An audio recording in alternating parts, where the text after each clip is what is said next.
इसने जो है सरकारी जो ज़मीन है वहाँ पे कब्जे किए हुए हैं। उसके बाद जो इनकी बीए की डिग्री है उन्होंने सोलन मानव भारती से ली हुई है। जब मुझे पता चला तो मैंने उसमें जो है आरटीआई लगाई। कोर्ट ने कहा भी इसके अंदर भी कि जितने भी ये कंप्लेंट्स हैं जो भी है कि इनके ऊपर एक्सपेडिशियसली कार्रवाई हो।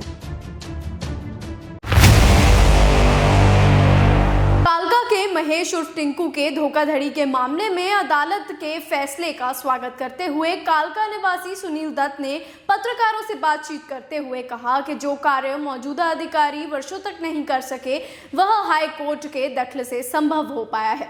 सुनील दत्त के अनुसार महेश शर्मा उर्फ टिंकू ने मानव भारती यूनिवर्सिटी जिला सोलन हिमाचल प्रदेश से बीए और एलएलबी की डिग्री प्राप्त करने का दावा किया था।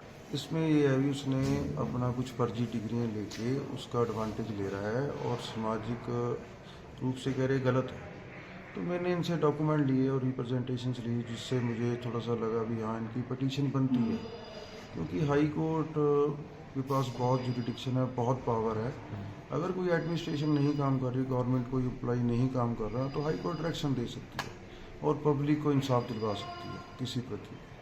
तो जब हमने इसकी रेट डाली, मैंने एप्लीकेशंस देखी तो इसके अंदर इन्होंने सीएम साहब को दे रखी थी, अपना डीसी साहब को दे रखी थी, एसडीएम सर को एप्लीकेशंस दे रखी थी, तहसीलदार सर को दे रखी थी और एमसी एमसी को भी दे रखी थी।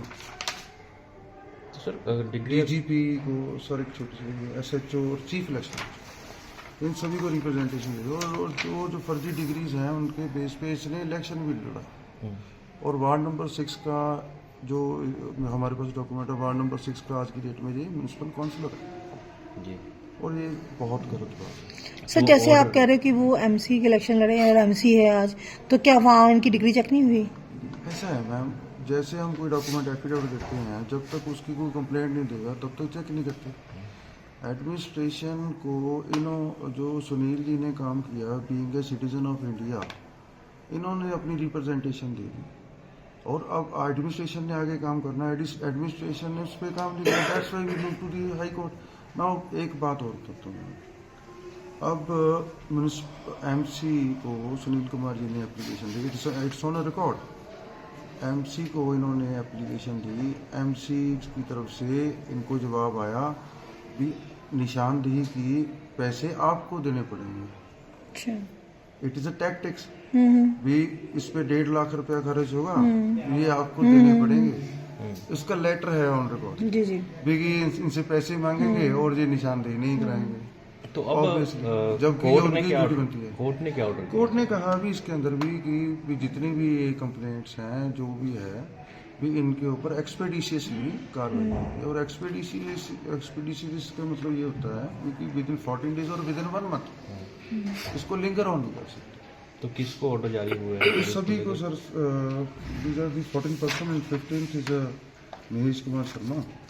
तो इसके अंदर सर बार काउंसिल भी है, हमारी चीफ इलेक्शन कमिश्नर है, डीजीपी सर हैं, अपना एसएचओ सर हैं, सभी जितने भी कंसर्न हैं सभी को किया गया है। सर जैसे सुनील ने कोर्ट का सहारा लिया है, तो क्या किसी भी अधिकारी ने कोई भी इस पे काम नहीं किया?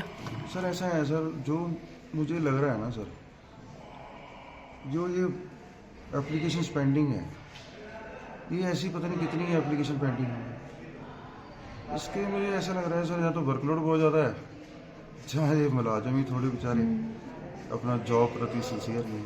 मैं तो ये कहना चाहूँगा इसके अंदर। बाकी तो जैसे हम कोई एप्लीकेशन देते हैं, अदरवाइज तो इमीडिएट एक्शन होता है, पर इन्हीं एप्लीकेशंस पे क्यों नहीं एक्शन? इस संबंध में कालका थाना, कालका कोर्ट और एसपी सोलन को शिकायतें दर्ज की गई, लेकिन लंबे समय तक कोई ठोस कार्रवाई नहीं की गई। बाद में हिमाचल प्रदेश में आईपीसी की धारा 420, 465, 468 और 471 के तहत मामला दर्ज किया गया। आरोप है कि फर्जी डिग्री के आधार पर महेश शर्मा ने पंजाब हरियाणा बार काउंसिल से लाइसेंस लिया और फिर भाजपा से टिकट लेकर 2022 में कालका वार्ड नंबर 6 का चुनाव लड़ा। उन पर यह भी आरोप है कि उन्होंने सरकारी भूमि पर बड़े पैमाने पर अवैध कब्जे किए हैं, जिसकी शिकायत चुनाव आयोग, बार काउंसिल, मुख्यमंत्री हरियाणा, डीसी पंचकुला, नगर परिषद कालका और पुलिस के वरिष्ठ अधिकारियों को दी गई, लेकिन उस पर भी कोई कार्रवाई नहीं की गई। एक्चुअली क्या जी, ये जो पार्षद है ये बीजेपी से पार्षद बना है। वैसे पहले कांग्रेस में भी रह चुका है, एनएलओ में भी रह चुका है। इसने जो है सरकारी जो ज़मीन है वहाँ पे कब्जे किए हुए हैं। उसके बाद जो इनकी बीए की डिग्री है वो इन्होंने 16 मानव भारती से ली हुई है। जब मुझे पता चला तो मैंने उसमें जो है आरटीआई लगाई। भी ये डिग्री कब शुरू हुई थी? जब मेरे को आरटीआई में पता चला जिस साल की इसकी डिग्री है उससे 1 साल बाद डिग्री वहाँ शुरू हुई है। अच्छा। तो उसके बाद मैंने कालका थाने में भी कंप्लेंट दी, जिसके चलते इसने मेरी माता जैसे भी बदतमीजी की, गाली गलौज की। मुझे भी यानी कि तंग करने लगा भी तू मेरे खिलाफ क्या कर रहेगा।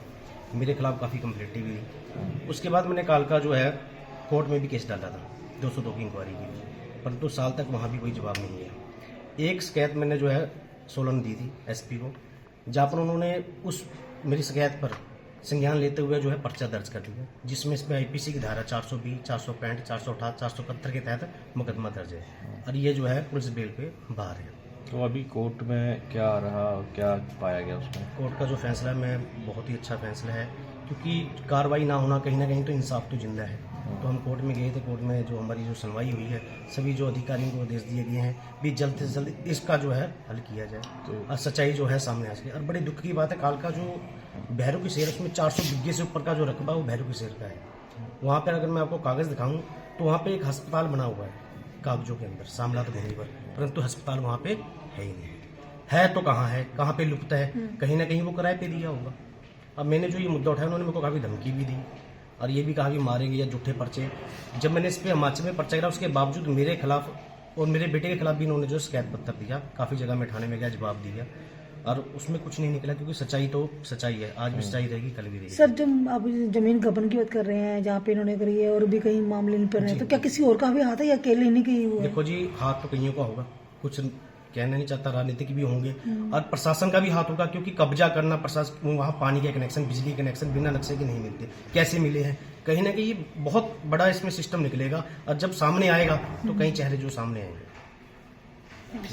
अब हाई कोर्ट ने हरियाणा सरकार, जिला प्रशासन, पुलिस अधिकारियों, नगर निगम, चुनाव आयोग और बार काउंसिल सहित कुल 14 संबंधित विभागों को महेश शर्मा उर्फ टिंकू के खिलाफ शीघ्र कार्रवाई करने के स्पष्ट निर्देश जारी किए हैं। वहीं समाजसेवी सुनील कुमार सोनकर की मांग है कि कालका के क्षेत्र में मौजूद सैकड़ों बीघा सरकारी भूमि को अवैध कब्जों से मुक्त कर धर्मशालाएं, पार्क, खेल मैदान और जनहित के लिए अस्पताल विकसित किए जाएं, ताकि आम जनता को वास्तविक लाभ मिल सके। बने रहिए क्राइम आवाज इंडिया के साथ, हम आपको देंगे पंजाब और देश से जुड़ी हर अपडेट।